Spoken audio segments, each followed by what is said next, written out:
Jefferson Circuit. He's also incoming Rotary Club Board Director and a Paul Harris Fellow. Please welcome, take it away, Brad.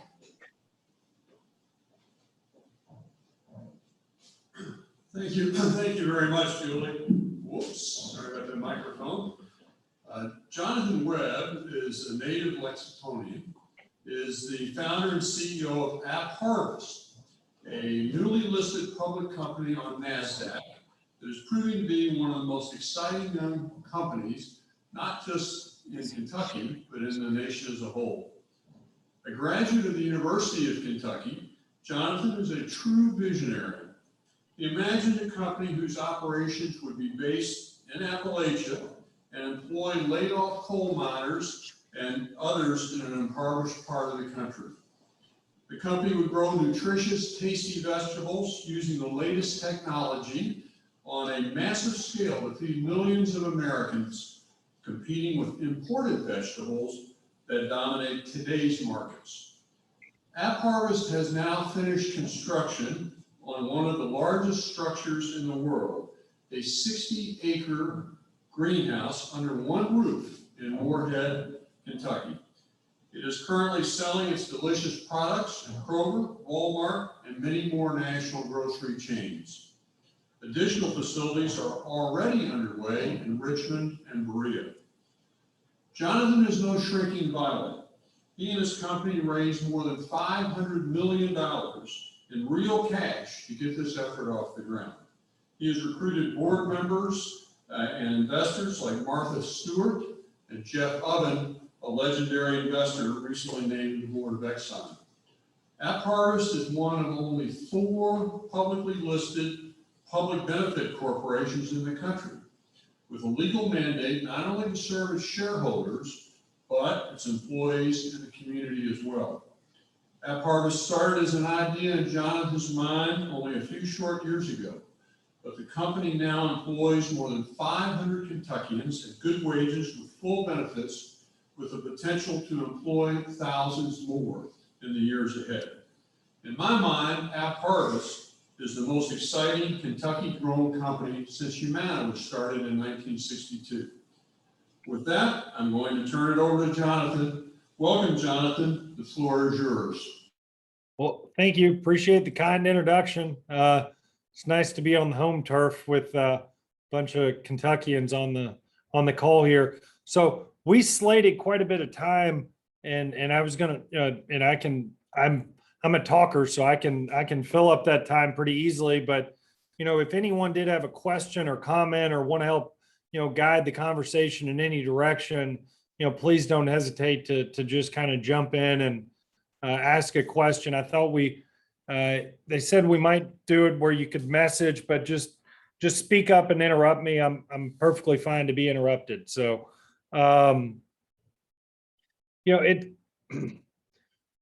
hopefully App Harvest is just one of many companies where in the coming years we can continue to get our best and brightest back to the state we all love. For me and several of the people early on the App Harvest team, we left the state after we got our education, and we went to other places to pursue careers, and the brain drain's a real problem. We can't be educating our best and brightest and then just sending them to Boston, New York, and San Francisco to build great companies for other cities. We've got to figure out how to keep the best and brightest here, and part of that's through a strong entrepreneurial ecosystem. Part of it's through a strong startup ecosystem, and I know a lot of you all on this the forum here have credibility and have so many different things you can offer the state, and we've got to somehow, and so I graduated from the University of Kentucky, and that was around 2008, so during the financial collapse, and went to New York and lived in New York and DC for about 10 years before moving back to start App Harvest. And and again, it was for me, it's not that I wanted to leave the state. I just didn't find that there were any opportunities in the world of work that I wanted to do where it was possible that I could stay here. And, even with our universities now, what can we be doing to support the really, really bright minds and keep them in our state? I mean, ultimately, they're the ones that are going to build the next companies. They're the ones that are going to have the great ideas, and we're losing all those great people. And I think it's a real problem that, and just in this forum with this discussion, open it up to think collectively, it's something that we elevate across the state. I went to public schools in Kentucky. I graduated from public schools. I went to our public university, and now I'm the CEO of a company that's publicly traded on the NASDAQ. We raised nearly $500 million this year. And yes, it's a unique story, and it's, and I'll get into App Harvest in just a moment. And not every entrepreneur is going to be an App Harvest, and that's fine. And not every entrepreneur is going to succeed. But we've got to figure out how we're investing in our entrepreneurs and innovators and how we're keeping them here, because we're losing all of them. And, if I'm a product of public schools in Kentucky and I'm a product of a public university in Kentucky, I'm just one person. And, our team who went to public schools and graduated from our universities here, they moved back. We've got people that were living in China that moved back to Kentucky and moved, we're living out west, and we're living in New York City or DC and moved back. So I'll talk about App Harvest, and I appreciate the spotlight you all have given us. And, we've gotten a lot of attention over the last year, but we're just one company, and I want all my friends. I'm 36 years old, and I want my friends to come back to this state, but we got to give them a reason to come here. And we're losing our companies. I guess we're losing Papa John's to Atlanta. Other states, they're competing. You look at Nashville, Nashville's thriving. You look at Atlanta, Georgia, Atlanta's thriving. We've got to get competitive. And in Louisville, for so much of the state, the state's really dependent on a very strong Louisville. Louisville is it's the economic engine in the state. And we need a strong Louisville to have a strong state. So with that, I'll go into the App Harvest story. We're growing fruits and vegetables, and we're using technology to grow a lot more food with a lot less resources. We grow, our first crop is tomatoes. By next year, we'll be growing tomatoes, berries, and leafy greens. And we're focused on bringing production back from Mexico. So when people say, who's your competition? I try to say singularly, it's really Mexico and a little bit of California.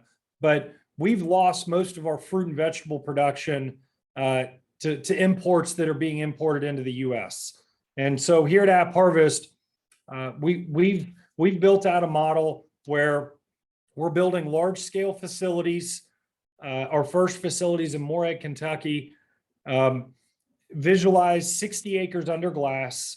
You can operate the facility with an iPhone, an iPad, industrial sensors, and our goal is to optimize for the plant. So we're trying to grow a fruit and vegetable year round with a consistent environment in order for it to fruit as much as possible for us to get production. So using technology to do that. We have LED lights, we have robotics and AI, and operating on iPhones and iPads using software. So back to our youth. I'll be in Elliott County on Friday at the high school where we're making a $100,000 investment, and we've been investing at various high schools in Eastern Kentucky, putting technology into the high schools. When you go to a young kid today, if you go to any high school and you say, what do you want to do when you grow up? I want to be a doctor. I want to be a lawyer. I want to be an accountant. And that seed's already planted in their head. The average age of the American farmers in their 60s. Young people do not want to get into farming. And when young people think of farming, they think of the tractor. And the last great technological revolution that hit American farming was the tractor. And so what we're doing to invest in high schools, you heard me start by saying how important it is we keep our best and brightest in Kentucky. We also believe we have to invest in our young people in order to have the best and brightest. So at App Harvest, I've been very fortunate that our investors, we don't just believe we're building facilities, we believe we're building an ecosystem.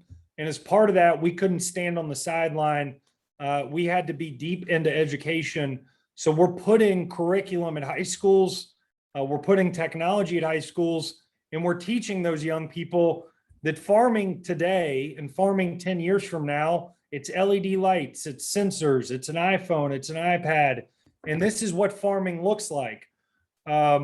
And I think there's a lot our state can do to work together. If we were doing this in Washington, D.C., it would have taken us 2 years to get permits to put technology at a high school.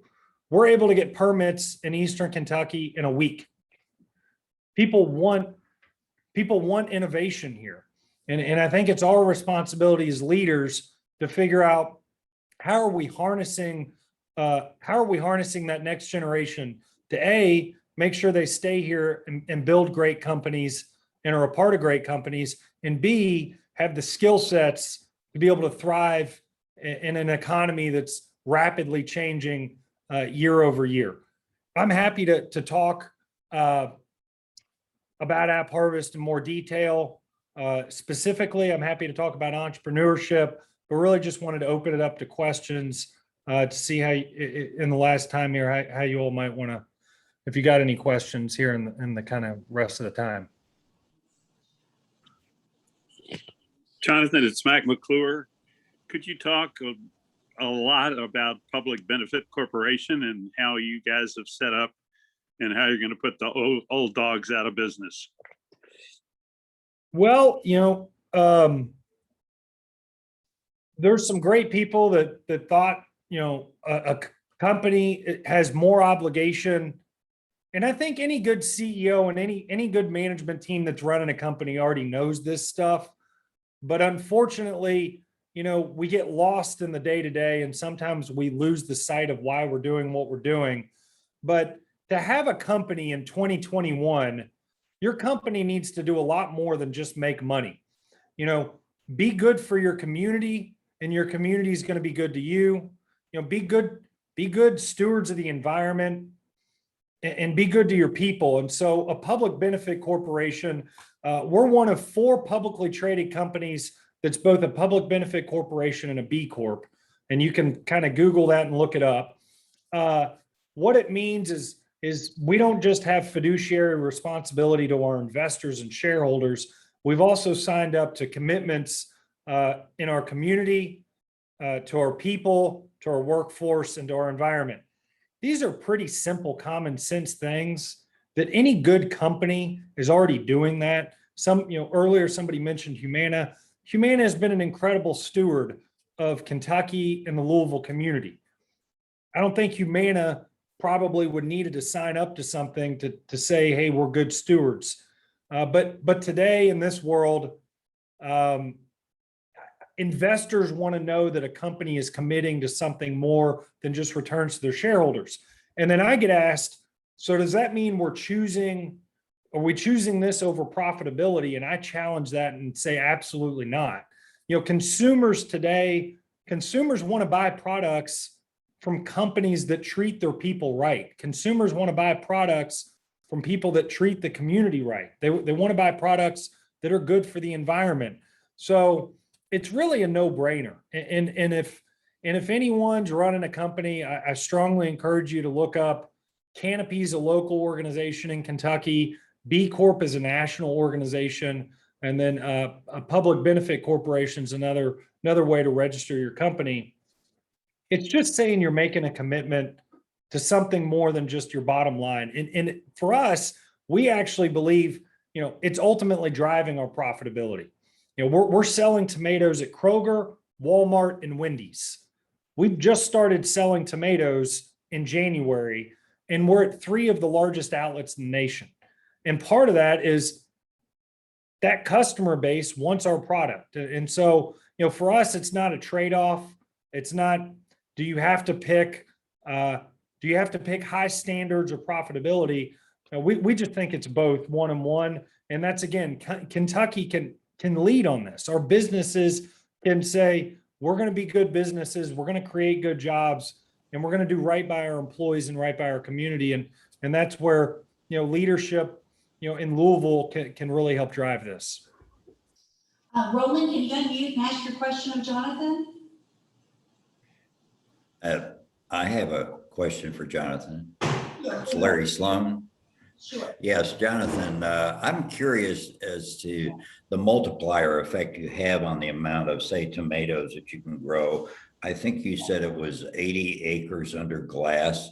How many more tomatoes would you be able to produce in that area with your technology as opposed to, say, a farm that was going to grow tomatoes out in the open? Well, so it's 60-acre facility in Morehead, Kentucky. That 60-acre facility can do the equivalent of around 2,000 acres in Mexico in an open field. Okay. That's not factoring in 40% food waste that the U.S. currently sees right now. So when we're trucking our fruits and vegetables 2,000 miles, the USDA has said we lose about 40% in spoilage and waste. So really, it's about 3,000 acres. And to put the numbers in perspective, just tomatoes, we imported 4 billion pounds of tomatoes from Mexico to the U.S. last year. Our Morehead facility will do 40 million pounds of tomatoes. So you can do the math and start to think, how much can we build to rip that production back? It's going to take hundreds of facilities like ours in order to just make a small dent in the imports coming in south of the border. And also, as a follow-up, what about the use of pesticides or other types of chemicals in your situation as opposed to growing things in the open? We use no harsh chemical pesticides, and that's another problem we have. I mean, my mother, we ate a lot of fruits and vegetables. My mom eats a lot of fruits and vegetables. I almost get teary-eyed when I say it. I don't talk about it, but my mom has leukemia, and we have no idea where it came from. And her doctor strongly questions, is it because she ate so many vegetables with harsh chemical pesticides? In 2021, as an American, I shouldn't be questioning if my mother was poisoned by the fruits and vegetables she ate while I was growing up. But unfortunately, that's our food system. And that's what is on a grocery store shelf. And that's what we put on our plates when we go eat. There's some great farmers in America that are doing it right. And there's a lot of imports coming into this country that are doused with chemicals. And to us, we're very strong and passionate about this. We have got to get the harsh chemicals out of the growing of our fruits and vegetables. Yeah, you have to wonder why the rate of cancer seems to be on the increase. And I've always thought it might be that very problem. It's just an opinion, but as we've unraveled and dig deeper into what's being imported, the EPA cannot track what is coming into this country. Farmers have a standard in the US, and then there's a standard outside of the US that we can't even track. We don't know what's going on our store shelves. We don't know what's going on our kitchen tables, and we don't know what's going in our body.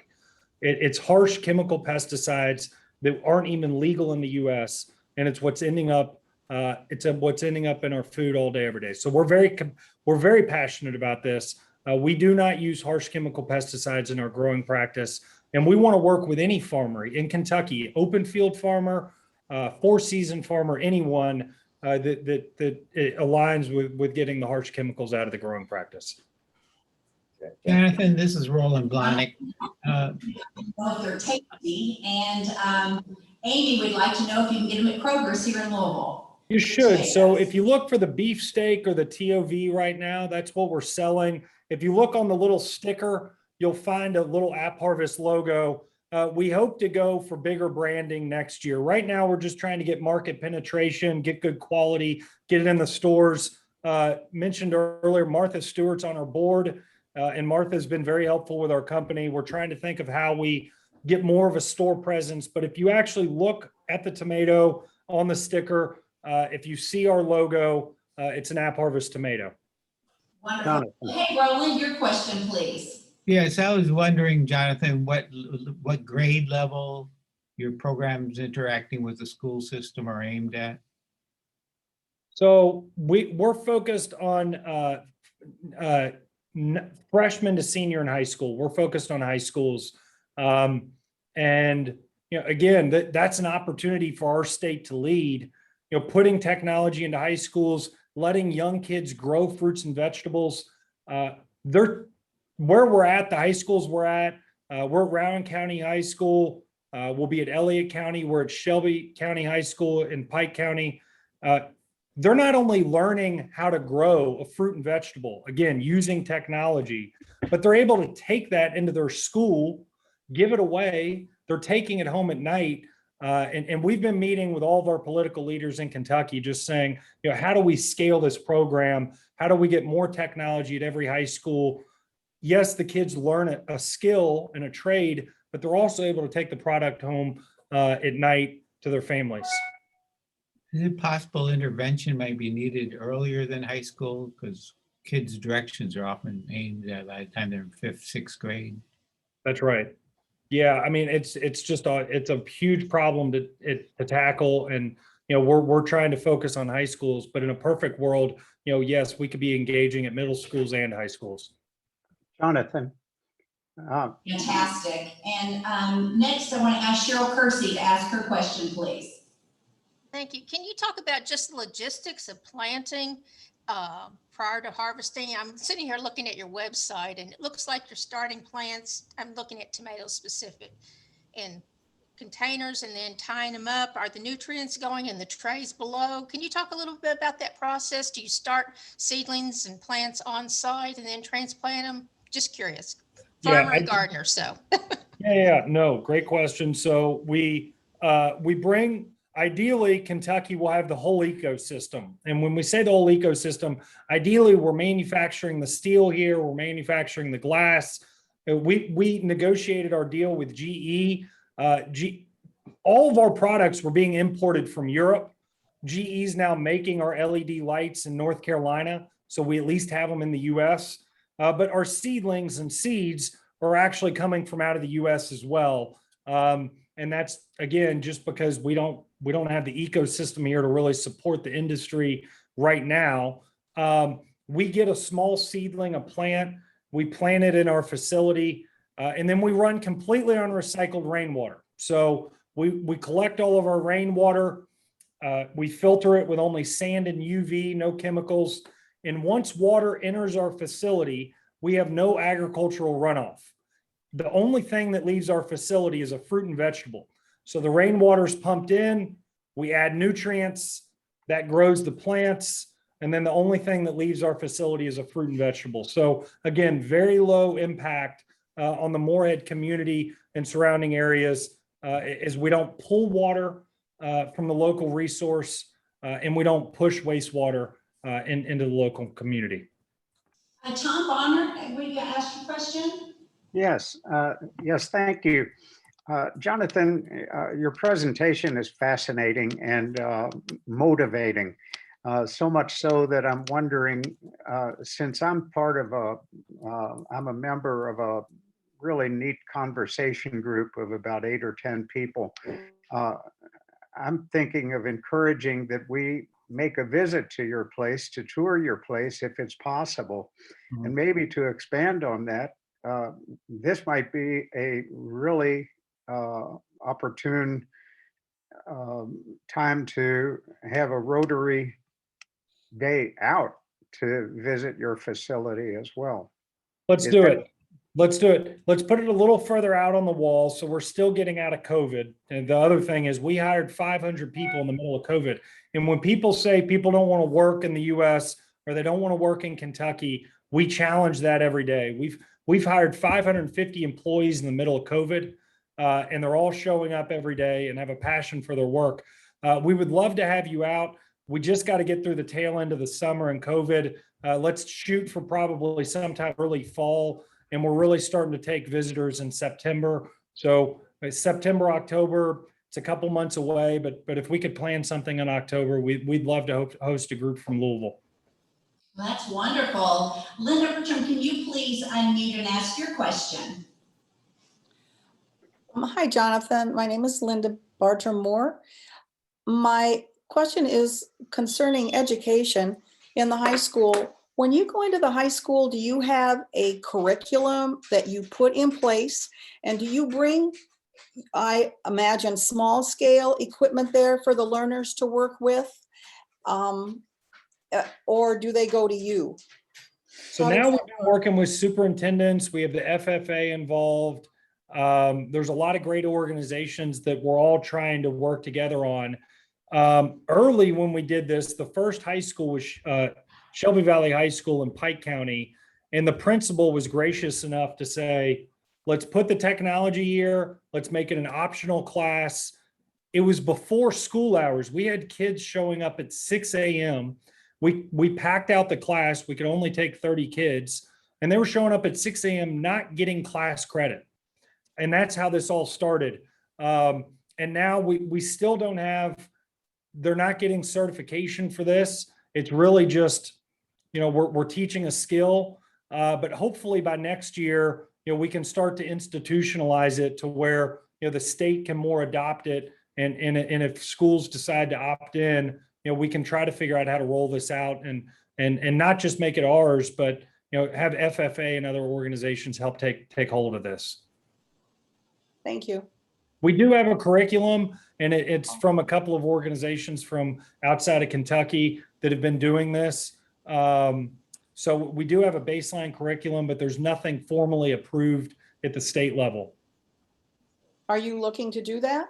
It would So be that it could great. be implemented in any school in Kentucky?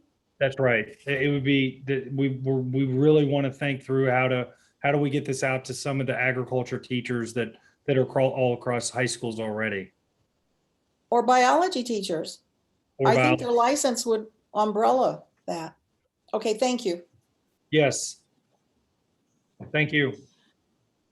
Can you share a little bit more about how you came up with this concept? Was it one of those back of a napkin type situations, or share a little bit more of your dream and how? Well, it's taken on a life of its own, and I definitely can't run from it now. So it is what it is. It'll be the next 30 years of my life, whether I like it or not. And no, I love it. I mean, it's hard and the pressure's real. We've got a lot of really good people that love what we're doing, and now we just got to execute. But when I moved away from Kentucky, I had a brother-in-law who was in his dad was in the coal industry. My grandmother grew up in Whitley County. My grandmother's father passed away in a coal mining incident, and we didn't talk about it much, but there's a deep tie between the eastern part of the state and the central part of the state, and the decline of coal over the last 10 years impacted a lot of friends and people I know. And when I moved out of Kentucky, I got into the solar industry. So I was building large scale solar projects, and that's a whole nother story, but was supporting people. And the solar industry has taken off like a rocket ship in the last 10 years. 10 years ago, if we asked everybody on this call, does anybody have any idea what solar and wind is? Most people would probably say no. Today, it's very common. We know what it is. So I was at the early end of the solar industry and was a part of building big projects in Georgia. And then just kept hearing about agriculture and the problems in agriculture and the technologies that were popping up. And it was in 2016, going into 2017, when I moved back to Kentucky in 2017 and thought about building one of these large facilities. Again, large scale sustainable project development is my background. And so if you look at Eastern Kentucky, why Eastern Kentucky? Coal alone did not power the US. The hardworking men and women of Eastern Kentucky powered this country. I personally think it's the hardest working people in maybe the country or world. We have decimated an entire industry and nothing's come in behind it. So obviously a great place to be just because of that. But also transportation. You all know, because we're Louisville, Kentucky, 70% of the US population in a day drive. And then the shocker for me when we started doing all this, 95% of a fruit and vegetable is water. Kentucky in our last decade has had the wettest decade on state record. We've had 3 of our wettest years in the last 10 years. We're getting more rainfall as California, the Southwest, and Mexico are drying up. So where we currently grow our food is running out of water. And what App Harvest is doing here is, we're building infrastructure using technology to capture that rainwater, package it up into a fruit and vegetable, and then ship it out to major markets. So it did start as an idea on the back of a napkin, a relatively small idea at the time that's now kind of taken off with a life of its own. Do you envision other locations across the Commonwealth? Yeah, we're going to be all kind of isolated, I would say, east of Lexington, just because it operational efficiency makes most sense for us. But we hope to have tentacles across the state in other ways, whether it's be working with universities or high schools. But our operations, we're really going to focus on east of Lexington to kind of get that operational efficiency. Great. Okay, Riggs, would you unmute and state your comment? Sure. Jonathan Riggs Lewis, Norton Healthcare. Thank you for what you've brought to the Commonwealth. We've met with a number of folks at Norton Healthcare. We're a 5-hospital system. You'll find that with Baptist or a number of systems. Please remember that hospitals are a large purchaser of food. We have a large inpatient population at all times, and they are dependent on that food. So if you're ever looking for partners on food purchasing, recognize the scale of a large hospital system.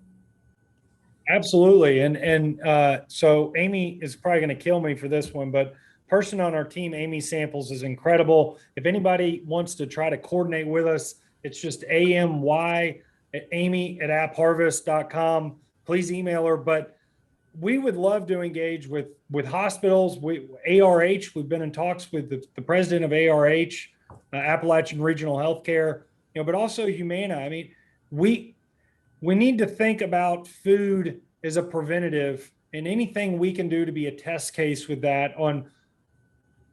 Kentucky ranks nearly last on the list of fruit and vegetable consumption. We have some of the highest obesity rates in Eastern Kentucky. We have some of the highest heart disease and diabetes, and we just need to make fresh food available and healthy. And anything we can do to work with a hospital or health network in Kentucky, we would love to think through that. Please email Amy Samples at amy@appharvest.com or follow up with the organizers here, and we'll make sure we reach out. Thank you. Celine, can you share your comment, please?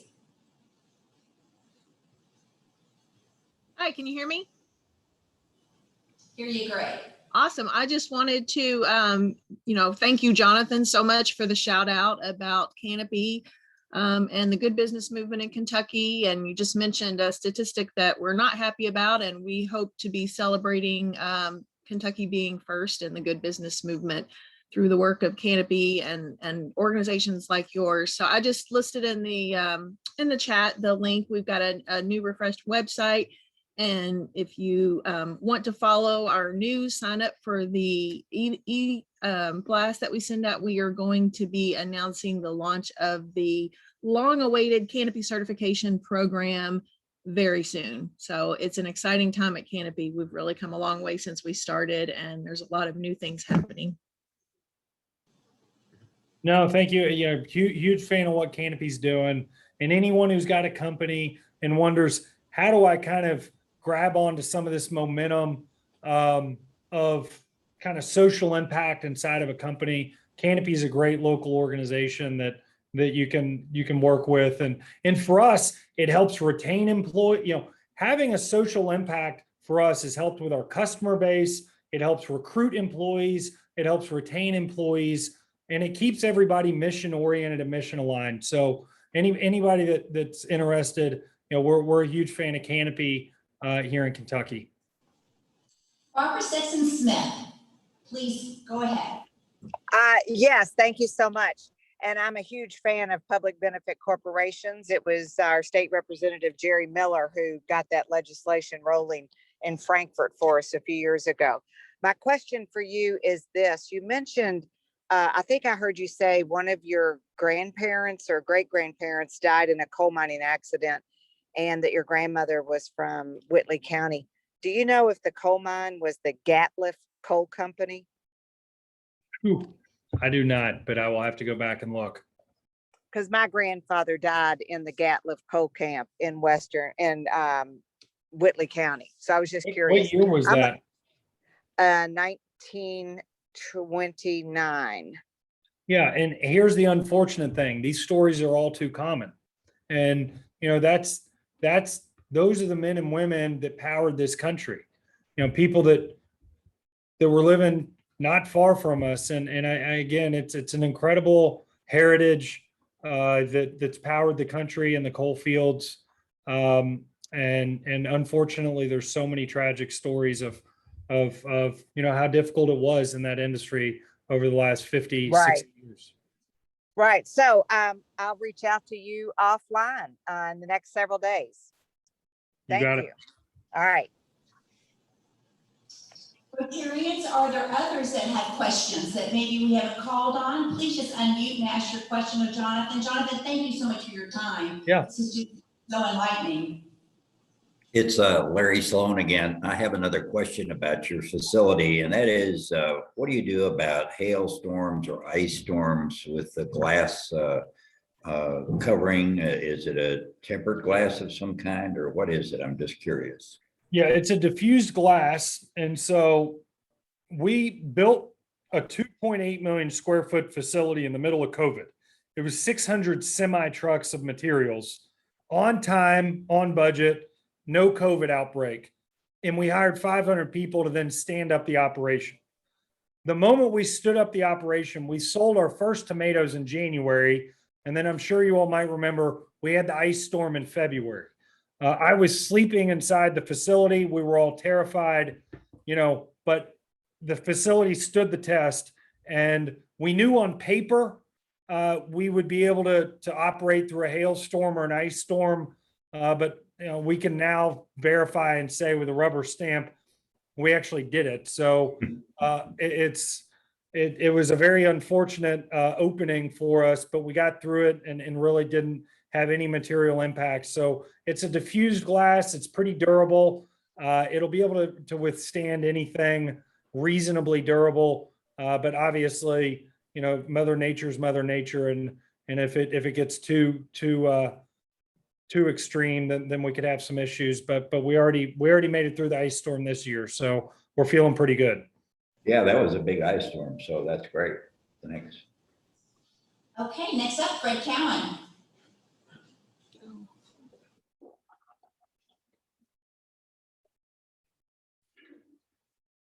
You know, I'm familiar with the company because I know someone who works closely with you, but I'm wondering if you could tell us a little bit more about your experience working with the Dutch, because I know that's been very helpful, and it sort of exemplifies that a Kentucky company is international in scope at the same time. Well, just so I'm most, and hello, yes, thank you, appreciate the question. Just so I'm most helpful with the question, what was it again? I'm sorry, can you tell us a little bit about your experience working with the Dutch, Holland? Yeah. Their background and Yeah, you're right. Totally forgot that one. Yep, we left that out. That was a biggie. So, so the good thing is the Netherlands and Europe has already figured all this out. And all we're doing at App Harvest really Well, I can finish it. I can come in and help you guys now. all we're doing here at App Harvest is kind of going to the highest standards and bringing over from Europe what the Netherlands has already perfected. And then you start to kind of ask the question, well, why do they have this resilient food system there? Why are they already doing this? So out of World War II, the Netherlands wasn't able to feed their country. And, universities, government, and private sector really put a coalition together to go, we're going to build a resilient food system, and we're never going to be in this situation again to where we cannot feed our own people. As a result, after decades and decades, they are farming like really no one else in the world right now. The Netherlands is a third the size of Kentucky in land mass. You could fit the whole country into Eastern Kentucky, and they have the second most agricultural exports in the world, only behind the US. So they're growing a whole lot of stuff with very little land and very little water. And they're doing that by using technology and by using infrastructure. So thank you for the leading question. And the Dutch have been incredibly valuable partners to us. We have universities in the Netherlands working with our universities here. Our governor signed an agreement with their Minister of Agriculture to help share information between our two states. And really, we're trying to bring the knowledge over here as quickly as we possibly can. And our Dutch partners in the Netherlands have been very instrumental in setting App Harvest up for success. And that's why when people ask me, where did the idea come from? All we did here was really identify a big problem. The big problem is the U.S. has lost most of its fruit and vegetable production to another country, and we don't grow much of our fruit and vegetables anymore. And then the solution came really from one country, and all these technologies are there. So, it was the classic find the problem, then find the solution. And we were very fortunate that we really cracked the code over there and got all the right partners to the table with us who could really help execute at scale here in the U.S. with us. We did not build this facility alone, and we did not stand up operations on our own. The Dutch partners were incredibly instrumental in helping us get to where we're at. Rotarians, please join me in a round of applause and thanks, appreciation for Jonathan Webb, who has truly inspired us today on so many levels. Not only are you employing hundreds, and I'm sure it'll be thousands soon, of Kentuckians in the area that needs jobs, all of Kentucky does, but in particular the region that you're serving, that you're inspiring our young people through innovation in the school systems and providing healthy vegetables and fruits with access for people across the state. So again, Jonathan, thank you so very much, and thank you for spending some time with us today. We really appreciate it, and we look forward to coming and seeing it in person this fall, Rotarians. That sounds like a wonderful outing, and so appreciate the welcome. Thank you. So we now turn, just again, want to say how excited we are to reach this long-awaited milestone to be able to meet in person safely. And next week, we'll hold our first in-person meeting in over 14 months. Can you believe it's been that long? At our new venue, Savor at River House. As Ken said, we think you're going to love it. And located on River Road, it's just right there next to Zorn and I-71. You pull right into the parking lot, and the entrance to our private meeting space is to the right of the restaurant. As you enter the building called Savor, you can take the stairs or the elevator to the second level. We'll have your name badge ready. And to attend the meeting, you must have a reservation in advance. So please check out your email that Alyssa sent out, or you go online. It's through SurveyMonkey that you register.